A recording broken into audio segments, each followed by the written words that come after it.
नमस्कार दोस्तों, स्वागत है आपका इंडिया पब्लिक खबर में और मैं हूं अजय सिन्हा। दोस्तों, क्या उत्तर प्रदेश में समाजवादी पार्टी और कांग्रेस का गठबंधन टूटने वाला है? क्या इस गठबंधन में खटास पड़ गई है, दरार पड़ गई है? क्योंकि हमारे यहां एक कहावत है कि ज्यादा लालच बुरी बला होती है और उत्तर प्रदेश में इस गठबंधन के बीच भी कथित तौर पर यही चीज देखने को मिल रही है। उत्तर प्रदेश में 10 विधानसभा सीटों पर उपचुनाव होना है और जिस तेजी से कांग्रेस आगे बढ़ रही है, लगता है कि समाजवादी पार्टी की कांग्रेस नींद उड़ाकर रख देना चाहती है। क्योंकि एक तरफ समाजवादी पार्टी जो कि उत्तर प्रदेश की बड़ी पार्टी है, बड़ा जनाधार है, अभी 37 सीटें लोकसभा चुनाव में समाजवादी पार्टी ने जीती, लेकिन वो भी इतनी तेजी से 10 विधानसभा सीटों पर होने वाले उपचुनाव को लेकर आगे नहीं बढ़ रही है जितना तेजी कांग्रेस के अंदर नजर आ रही है। मैं ऐसा क्यों कह रहा हूं? देखिए, बीते हुए लोकसभा चुनाव में समाजवादी पार्टी और कांग्रेस का गठबंधन था। समाजवादी पार्टी की साइकिल पर सवार होकर कांग्रेस ने अपनी एक जमीन तैयार करने की कोशिश की, लेकिन जैसे ही लोकसभा चुनाव खत्म हुआ, कांग्रेस और समाजवादी पार्टी के गठबंधन में कहीं ना कहीं कथित रूप से दरारें देखने को मिली। हरियाणा के चुनाव की बात कर ले तो सवाल उठता है, कांग्रेस ने समाजवादी पार्टी को कितनी सीटें दी? यानी एक भी सीट समाजवादी पार्टी के हिस्से नहीं आई। क्या हरियाणा में समाजवादी पार्टी और कांग्रेस का गठबंधन हुआ? नहीं हुआ। दीपेंद्र हुड्डा जो कि कांग्रेस के नेता हैं, उन्होंने तो यहां तक कह दिया समाजवादी पार्टी का कोई जनाधार नहीं है हरियाणा में। जम्मू कश्मीर में क्या हुआ? जम्मू कश्मीर में भी समाजवादी पार्टी को कांग्रेस ने अपने साथ नहीं लिया। मजबूरन समाजवादी पार्टी को वहां पर अपने प्रत्याशियों को कांग्रेस के सामने उतारना पड़ा। उत्तर प्रदेश की अगर बात कर ले तो यहां कांग्रेस तो अलग ही दांव चलती हुई नजर आ रही है। यानी समाजवादी पार्टी जहां उत्तर प्रदेश में इतनी मजबूत है, तो लोकसभा चुनाव में समाजवादी पार्टी ने कांग्रेस का साथ दिया, लेकिन अब अगर देखा जाए तो कांग्रेस तो साइकिल छोड़कर लगता है मोटरसाइकिल पर सवार हो गई है। वो भी मोटरसाइकिल ऐसी वैसी नहीं, बल्कि सुपर बाइक पर। क्योंकि जहां समाजवादी पार्टी अभी तक अपने सारे 10 सीटों पर पर्यवेक्षक प्रभारी नियुक्त नहीं कर पाई है, कांग्रेस ने 10 सीटों पर अपने जो है प्रभारी नियुक्त कर दिए हैं। यहां तक कि अखिलेश यादव की जो सीट थी, जिस सीट को छोड़कर वो सांसद बने, उस सीट पर भी, करहल सीट पर भी कांग्रेस ने अपना प्रभारी नियुक्त कर दिया है। यह बड़ी चीज है। यानी अपने प्रभारी तो नियुक्त करे कांग्रेस, उसमें किसी को कोई प्रॉब्लम नहीं है, लेकिन जब अखिलेश यादव की सीट पर कांग्रेस अपना प्रभारी नियुक्त करती है, तब सवाल और शंकाएं खड़ी होने लगती हैं, जन्म लेने लगती हैं। दोस्तों, बताते हैं कि कहां कहां कौन कौन से प्रभारी नियुक्त किए हैं और करहल जो कि अखिलेश यादव की सीट थी, उस पर किसको प्रभारी नियुक्त किया है, उसके बाद आगे की चर्चा करेंगे। दरअसल अयोध्या की मिल्कीपुर सीट है, वहां पर जहां से अवधेश प्रसाद सांसद, जहां पर विधायक थे और जिस सीट को छोड़कर सांसद बने हैं, उस सुरक्षित सीट पर पूर्व राज्यसभा सांसद पीएल पुनिया को प्रभारी बनाया गया है। सबसे बड़ी बात यह है कि अवधेश प्रसाद के बेटे की चर्चा हो रही है, उनके नाम, बेटे के नाम की चर्चा हो रही है कि समाजवादी पार्टी वहां से उनको चुनाव लड़वाएगी, लेकिन वहां पर पीएल पुनिया को प्रभारी बना दिया गया है। यानी सीधे तौर पर अगर हम सीटों की, 10 सीटों की बात करें, जिस तरह से 10 सीटों पर कांग्रेस ने प्रभारी बनाए हैं, साफ तौर पर समाजवादी पार्टी पर प्रेशर डालने का काम इस वक्त कांग्रेस की तरफ से हो रहा है। वहीं अगर बात करें मिर्जापुर की मझुआ सीट की, तो अजय राय जो कांग्रेस के प्रदेश अध्यक्ष हैं, वो खुद प्रभारी बने हैं। अंबेडकर नगर की कटहरी सीट की बात करें तो सत्यनारायण पटेल को कांग्रेस ने प्रभारी बनाया है। वहीं कांग्रेस के राष्ट्रीय सचिव हैं धीरज गुर्जर, उनको मुरादाबाद की जो कुंदरकी सीट है, वहां पर प्रभारी नियुक्त किया है। कानपुर की सीसामऊ सीट जो सपा के विधायक थे इरफान सोलंकी, उनके जेल जाने के बाद, उनको सजा मिलने के बाद खाली हुई और ये कहा जा रहा है कि समाजवादी पार्टी वहां से इरफान सोलंकी के घर के ही किसी सदस्य को चुनाव लड़वा सकती। वहां भी कांग्रेस ने राष्ट्रीय सचिव नीलांशु चतुर्वेदी, उनको जो है प्रभारी बना दिया है। अखिलेश यादव की करहल सीट है, वहां पर कांग्रेस ने तौकीर आलम को प्रभारी नियुक्त कर दिया है। यानी यहां भी कांग्रेस जो है उस सीट पर भी अपनी तैयारी पूरी कर रही है। प्रयागराज की फूलपुर सीट है, उसका जिम्मा राजेश तिवारी को दिया है। मुजफ्फरपुर की मीरापुर सीट है, वहां पर विधायक वीरेंद्र चौधरी को प्रभारी बनाया है। गाजियाबाद सदर सीट है, वहां पर विधानसभा में नेता जो कांग्रेस की हैं आराधना मिश्रा मोना, उनको प्रभारी बनाया। अलीगढ़ की खैर सीट पर नसीबुद्दीन सिद्दीकी को प्रभारी बनाया गया है। तो 10 सीटों पर कांग्रेस ने प्रभारी बना दिए, यानी कांग्रेस ने साफ संदेश दे दिया है कि अगर समाजवादी पार्टी से बात नहीं बनती है तो 10 की 10 सीटों पर वो अपने प्रत्याशी उतार देगी।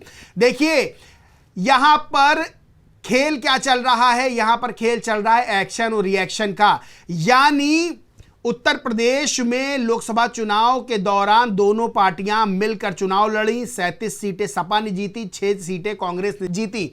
उसके बाद हरियाणा में बात करें तो हरियाणा में कांग्रेस ने एक भी सीट सपा को नहीं दी। मजबूरन सपा ने, अखिलेश यादव ने बड़ा दिल दिखाते हुए वहां चुनाव नहीं लड़ा, कहा इंडिया अलायंस को जीतना चाहिए, वहां पर बीजेपी को हराना लक्ष्य है। लेकिन जम्मू कश्मीर की बात आई तो वहां भी कांग्रेस ने समाजवादी पार्टी को एक भी सीट नहीं दी। मजबूरन अखिलेश यादव को वहां अपने प्रत्याशी उतारने पड़े। अब बात घूम फिर के फिर उत्तर प्रदेश में आई तो उत्तर प्रदेश में समाजवादी पार्टी कांग्रेस को अब अपनी ताकत दिखाना चाहती है, लेकिन उससे पहले ही कांग्रेस ने प्रभारी नियुक्त कर दिए 10 सीटों पर। और एक तरह की पावर पॉलिटिक्स हो रही कि अगर हमारी मन मुताबिक सीट नहीं थी तो 10 सीटों पर हम चुनाव लड़ेंगे, सीधा सीधा संदेश यह मिल रहा है। वहीं 29 सितंबर से 10 अक्टूबर तक सभी 10 सीटों पर कांग्रेस संविधान सम्मान सम्मेलन जो है, संविधान सम्मेलन वो करेगी, उसमें बड़े नेता मौजूद रहेंगे। यानी सीधे संकेत जो मिल रहे हैं, अगर गठबंधन की बात होती तो इसमें समाजवादी पार्टी और कांग्रेस दोनों शामिल रहती, कोई भी सम्मेलन होता, क्योंकि जब गठबंधन की बात होती है तो सभी गठबंधन में शामिल दल मिलकर ही कोई ना कोई सम्मेलन करते हैं। लेकिन यहां कांग्रेस अपना अलग सम्मेलन कर रही है, सारी 10 सीटों पर प्रभारी नियुक्त कर दी है। तो साफ संकेत ये मिल रहे हैं कि कांग्रेस अब प्रेशर पॉलिटिक्स जो है वो कर रही है। सबसे बड़ी बात यह है कि अगर बात करें करहल सीट की, क्योंकि करहल सीट अखिलेश यादव यहां से विधायक थे, अब वो सांसद बन गए, इस सीट पर भी उपचुनाव होना है। तो वहां तौकीर आजम को जो है जिम्मेदारी जो दी गई है वो अपने आप में बताता है कि अखिलेश यादव की सीट पर भी कांग्रेस अपना प्रत्याशी उतार सकती है अगर बात नहीं बनी। देखिए कांग्रेस की तरफ से जो दावा किया जा रहा है, जो बातें निकलकर सामने आ रही वो 5 सीटों की हैं, यानी कांग्रेस 5 सीटें मांग रही है और 5 सीटें समाजवादी पार्टी के हिस्से छोड़ना चाहती है, जो 5 सीटें पहले से समाजवादी पार्टी के हिस्से हैं। लेकिन समाजवादी पार्टी 5 सीटें कांग्रेस को नहीं देगी। अगर मौजूदा विधायकों की बात कर लें तो कांग्रेस के खाली उत्तर प्रदेश में 2 विधायक हैं, यानी जिस पार्टी के 2 विधायक है, क्या पार्टी से उपचुनाव में 50-50 का सौदा जो है वो क्या समाजवादी पार्टी करेगी, ये नजर होता नहीं आ रहा है। वहीं कांग्रेस को 1 या 2 सीटें या बहुत ज्यादा 3 सीटें समाजवादी पार्टी दे सकती है, लेकिन उधर कांग्रेस नहीं मानेगी। यानी सबके अपने अपने दावे हैं, अपनी अपनी ताकत दिखाने की, जोर आजमाइश दिखाने की कोशिशें की जा रही हैं। सपा के सामने जिन 5 सीटों की मांग कांग्रेस की तरफ से की जा रही है वो सीटें भी मैं आपको बता देता हूं। वो सीटें मझवा, गाजियाबाद, फूलपुर, खैर और मीरापुर की सीट है, यानी 5 सीटें।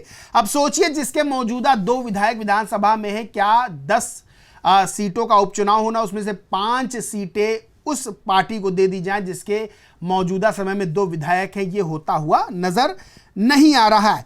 अब इस बीच जो है ये भी चीजें निकलकर सामने आ रही हैं कि जो बयानबाजियां समाजवादी पार्टी और अखिलेश यादव के खिलाफ हुई, अब वो बयान भी सामने निकल के आ रहे हैं कि कांग्रेस के नेताओं ने किस तरह से बयानबाजी की थी।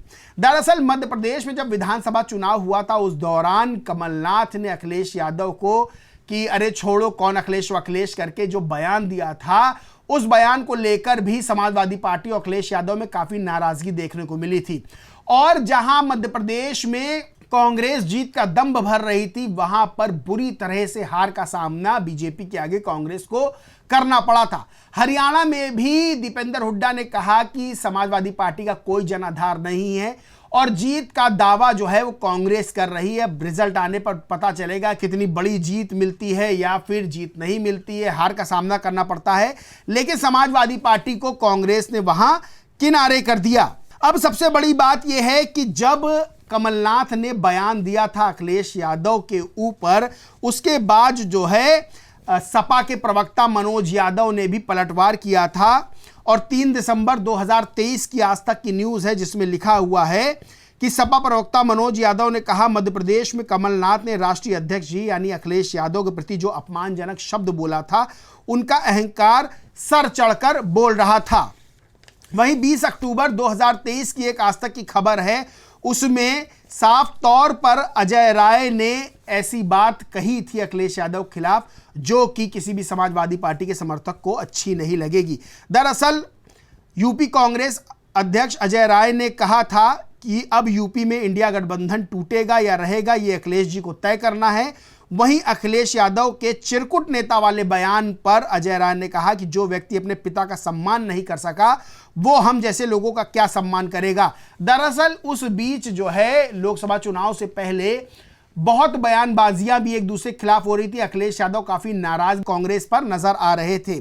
इसमें अजय राय ने कहा था कि मैं अखिलेश यादव जी से हाथ जोड़कर विनती करता हूं कि अगर मुझसे गलती हुई है तो मुझे क्षमा करें, वो कांग्रेस का समर्थन करें और बीजेपी को हराने में सहयोग करें। मैं कैमरे के सामने हाथ जोड़कर कहता हूं, अखिलेश जी के पिता माननीय मुलायम सिंह यादव जी का हम लोगों ने सदैव सम्मान किया है, लेकिन उन्होंने अपने पिताजी का सम्मान नहीं किया, भरे मन से अपने पिता को बेइज्जत किया। जो व्यक्ति अपने पिता का सम्मान नहीं कर सका, वह हम जैसे छोटे कार्यकर्ता और समाजवादी पार्टी के कार्यकर्ता का क्या सम्मान करेगा। दरअसल उस दौरान बयानबाजियां देखने को मिली थी अखिलेश यादव और कांग्रेस के नेताओं के बीच। बड़ा सवाल यह खड़ा होता है कि जब लोकसभा चुनाव की बात थी, जब लोकसभा चुनाव में गठबंधन की बात थी, तब राहुल गांधी, प्रियंका गांधी अखिलेश यादव से मुलाकात करते थे, मिलते थे।